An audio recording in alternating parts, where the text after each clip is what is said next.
Babalik na pala si Ray Parks Jr. sa Pilipinas at nakapagdesisyon na rin umano ang kanyang buong pamilya na dito na lang ulit manirahan. Karugtong pa niyan, sa susunod na taon, mag-e-expire ng kontrata ni Ray Parks sa B-League at hindi pa sigurado kung i-renew siya ng Osaka. Ayon kay Snow Badwa, sakto naman daw na ang TNT umaaksyon na sa bagay na to, kagaya nung ginawa nila sa rights ni Mikey Williams nung nakuha nga nila si Jordan Heading. Dave Ildefonso, hindi na raw titiisin ng Converge dahil siya na lang umano ang last piece para perpekto ng kanilang roster. Kailan kaya ito mangyayari? Tara!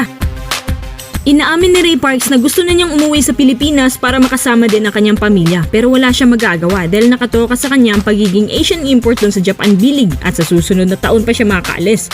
Ayon sa live podcast ni Snow Badwa, binunyag niya na nung narinig ng TNT management na babalik si Ray Parks sa Pilipinas, agad naman silang umaksyon patungkol dito. Pero para lang linawin, sa susunod na season pa naman po ito mangyayari. Yun nga ay kung may kakagat din. Ayon sa mga kaplanuhan ng TNT na balak daw nilang makuha ang magiging first pick or second pick next year. Alam nyo kasi, ang daming teams ang na-trigger sa ginawa ng Converge na kunin ng second pick sa first round ng Phoenix.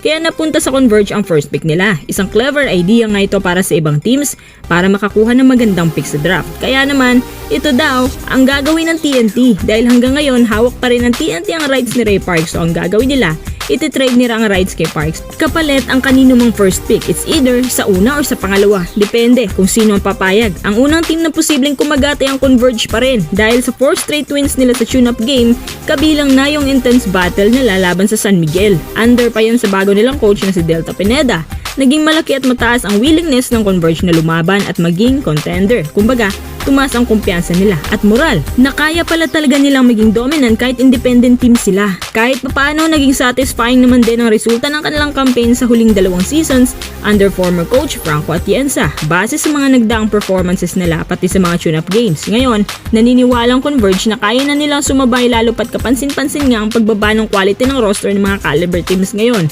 At ito na ang chance ng mga independent teams na magkampiyon. Pangalawang team na susugal ay ang Pure Blends. Layunin kasi ng team na to na kunin ang mga former PBA players na malalakas at pagsamasamahin sa iisang team. Ayon kay Snow Badwa na financially capable naman daw ang Pure Blends na parang Converge din. Giniit din ang Pure Blends na hindi raw talaga sila isang farm team gaya ng Northport kaya lahat ng tauhan ng SMC sa Northport pinull out na rin. Buti nga bawas na ang farm teams. Ilan sa mga planong kunin ng Pure Blend si Greg Slaughter na on the way na daw ang kontrata, si Arwin Santos, Mikey Williams kung kakayanin, at ngayon ang pinakabago si Ray Parks Jr. Minsan ang naisahan ng TNT ang Converge sa pag-trade kay Rights. Kaya ngayon dapat na talaga sila mag-ingat kasi kapag pumayag sila tapos biglang bumigay na naman si Ray Parks, di kawawa naman yung mawawala ng star players. Kapag naging maganda ang resulta ng standings ng Converge at Pure Blends, baka hindi rin big catch ang makukuha ng TNT kasi sa top 5 pataas na sila pipili. Sabi nila, kadalasan daw magagaling na sa top 5. Tingnan na lang natin pagbalik ni Parks kung paano at ano-ano ang mangyayari sa susunod na taon. Dave Ildefonso, balak din daw kunin ng Converge pa rin sa pamamagitan ng pag-buyout ng kontrata nito sa MPBL. Sa pagkakaalam ko, si Ildefonso, sinay ng abra sa loob ng 3 taon na kontrata. Ayon pa sa mga rumors na hindi na raw makapaghintay ang Converge na kunin ito, handa raw nilang i-buyout ang kontrata ni Dave kung sakasakali. Pero itong kay Dave, plano pa lang naman. Bali, gusto kasi talaga ni Delta Pineda ang tinuturing na face of the MPBL ngayon dahil sa malaking impact niya doon. Siya nga ay nagkaka-average ng hindi bumababa sa 20 points per game. Siyempre, MPBL yun eh. Maganda sana kung mapatunayan niya yan sa Converge at sa PBA para malaman ng Northport na ito yung sinayang nila.